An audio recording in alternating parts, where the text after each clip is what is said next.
Bonjour à tout le monde. Alors dans cette vidéo, on continue encore notre tuto Python et on est au troisième round et on va continuer aujourd'hui notre exploration de NumPy et de tout ce qui est les matrices et les vecteurs.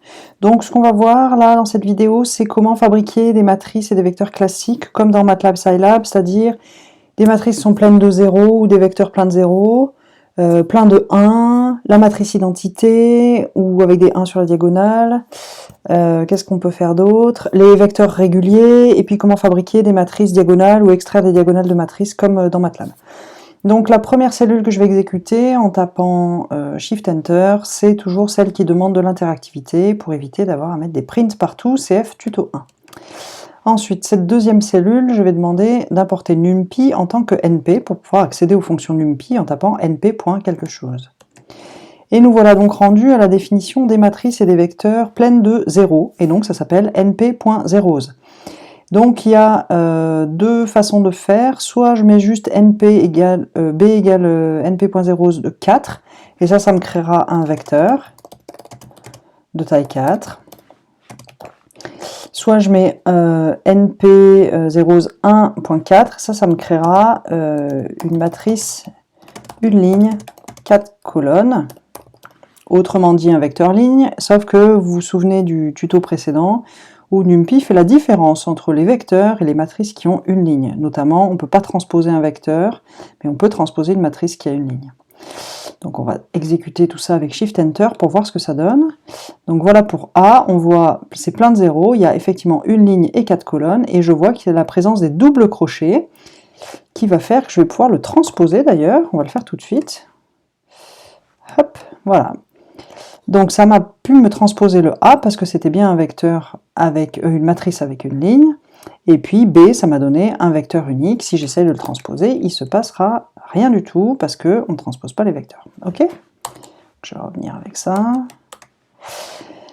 Alors, la fonction suivante, c'est comment est-ce qu'on fait des matrices qui sont pleines de 1, donc c'est comme 0, sauf que cette fois c'est ones, et pareil, on écrit 5.2, donc c'est plein de 1, et ça a 5 lignes de colonnes. On exécute, et voilà exactement 5 lignes de colonnes. Et si je veux faire n'importe quelle constante à l'intérieur, il me suffit de multiplier par 3 par exemple, pour avoir une matrice qui contient que des 3, ou par tout ce qu'on veut, voilà, ça permet d'avoir ça. Ensuite, la matrice suivante qui nous intéresse, c'est la matrice identité. Alors la matrice identité, si je fais np.i de 3, qu'est-ce que j'obtiens? J'obtiens la matrice identité de taille 3, c'est-à-dire 3 lignes, 3 colonnes. Donc ce que vous pouvez voir ici, c'est que pour zeros, quand je mets pas de numéro, quand je mets qu'un seul numéro et pas de crochet, il s'attend à avoir un vecteur et il me produit un vecteur de taille 4. Si je fais pour ones, p.ones, je mets 6, il va faire la même chose, il va me donner un vecteur de taille 6. Par contre, si je fais np.i, donc i ça veut dire, c'est le i en anglais, hein, i c'est i, pour identité. Si je fais np.i de 3, là, il s'attend à ce que ce soit une matrice, puisque l'identité, a priori, c'est une matrice. Donc, par défaut, il nous fabrique une matrice et non un vecteur identité. Ça n'aurait pas des masses de sens, quoi. Donc, il nous fait un truc, 3 lignes, 3 colonnes.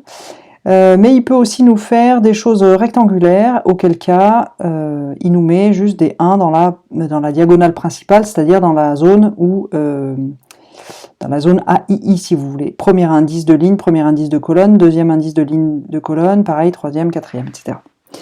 Donc il peut faire des matrices identité dans des dimensions rectangulaires. Voilà pour l'identité. On va passer maintenant au vecteur, aux subdivisions régulières. Donc il y a deux façons de faire. La première c'est linspace, qui est similaire à celle de MATLAB, où on va dire, linspace prend 3 arguments. Le premier argument, c'est le début du vecteur, enfin le point de départ, si vous voulez, la borne de gauche. Le dernier, c'est la borne de droite, et 10, c'est le nombre de points. Donc j'exécute ce truc-là, et je vais avoir un vecteur qui contient 10 points, sachant que le premier c'est 0, le dernier c'est 1, ça me fait donc 9 sous-intervalles, et donc on a bien un neuvième entre chaque point. Si je voulais que ce soit 0, 1, il me suffit de rajouter un point supplémentaire, donc 11 points entre 0 et 1, ça me fait bien un point tous les 0, 1. Voilà pour ça. Donc là, il n'y a pas de mystère, c'est similaire à MATLAB, c'est début, virgule, fin, virgule, nombre de points. Alors après, si vous êtes familier de MATLAB, vous connaissez quelque chose dans MATLAB où on écrit des vecteurs x égale a, deux points, le début, le pas et la fin. Et ça fait des vecteurs qui vont... dans MATLAB, ça fait quelque chose qui va... Le premier c'est a, ensuite c'est a plus le pas, ensuite c'est a plus 2 fois le pas, a plus 3 fois le pas, etc. jusqu'à b moins 2 pas, b moins pas et b. Ok, donc ici dans NumPy, la commande c'est arrange. Donc np.arrange, on met le début, la fin et le pas. Hein. Début, fin et le pas. Le pas, hein, je vous rappelle, c'est l'écart entre les deux points qu'on veut dans l'intervalle, dans le vecteur. Alors voilà, je vais exécuter ce machin-là. Et qu'est-ce que je vois? Je demande d'aller de 0 à 1 par incrément de 0,1 et pouf, pouf, pouf, qu'est-ce qui se passe? Il ne va pas jusqu'à 1. Il ne va pas jusqu'à 1 parce qu'en fait, dans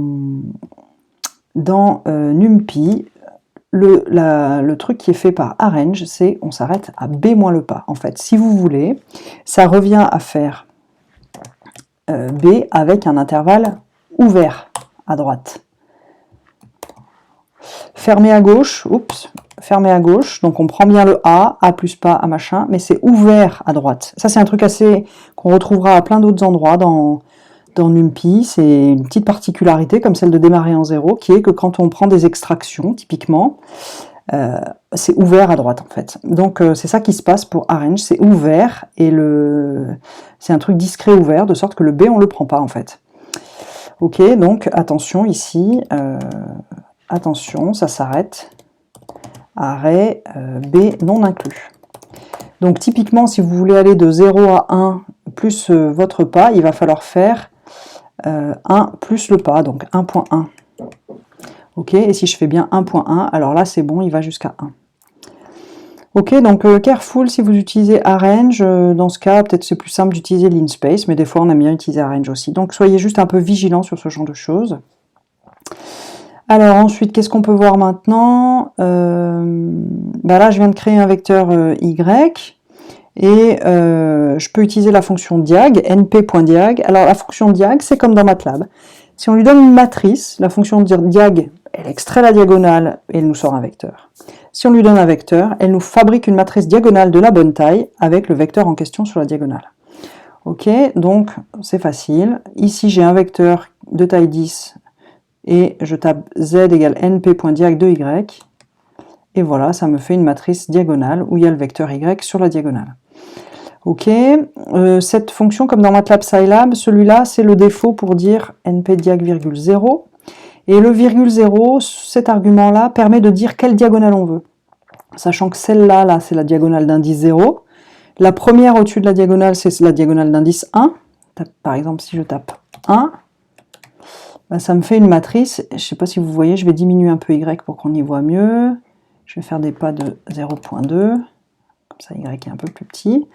Voilà, ce que vous voyez, c'est que sur la première diagonale, il n'y a rien. C'est sur la deuxième diagonale, enfin sur la principale en position 0, il n'y a rien. Et sur celle, la première au-dessus, en position 1, ici, j'ai maintenant le vecteur y.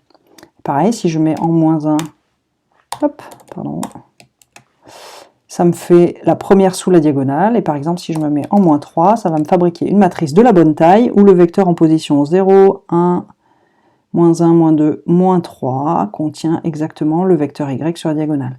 Donc vous voyez au passage que ça va ajuster la taille de la matrice z pour faire rentrer pile poil le vecteur y à la bonne position de la diagonale.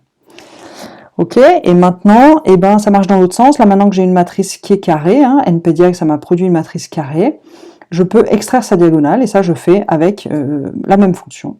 Diag de z, vu que z est une matrice, ça va me récupérer un vecteur, et là en l'occurrence, j'ai rien mis sur la diagonale, je récupère une diagonale nulle.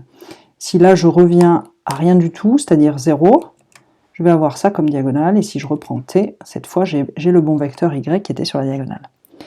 Ok pour diagonale, donc avec ça on peut faire tout un tas de matrices bizarres, par exemple voilà celle que j'ai faite. Donc j'ai ajouté 3 matrices diagonales. La première que j'ai ajoutée c'est npdiag et sur la première diagonale en position 0, j'ai mis un vecteur qui contient que des 1 où j'ai multiplié par 2 et de taille 5. Donc ça me fait une matrice de taille 5 avec que des 2 sur la première diagonale, sur la diagonale principale. Ensuite ici, je vais ajouter une autre matrice diagonale, mais cette fois, le vecteur diagonale se placera en position -1, c'est-à-dire en dessous de la diagonale. En position sous la diagonale, j'ai donc créé un vecteur de taille 4 pour être sous la diagonale, puisque c'est une matrice 5, 5, et j'ai fait fois -1 pour avoir des -1 en dessous, et j'ai fait la même chose avec des -1, et cette fois en position +1 pour être au-dessus de la diagonale, ce qui me donne cette matrice très diagonale classique. Voilà ce que je voulais vous dire sur la création de matrices particulières dans NumPy. Je vous dis à bientôt pour la suite de ce tuto.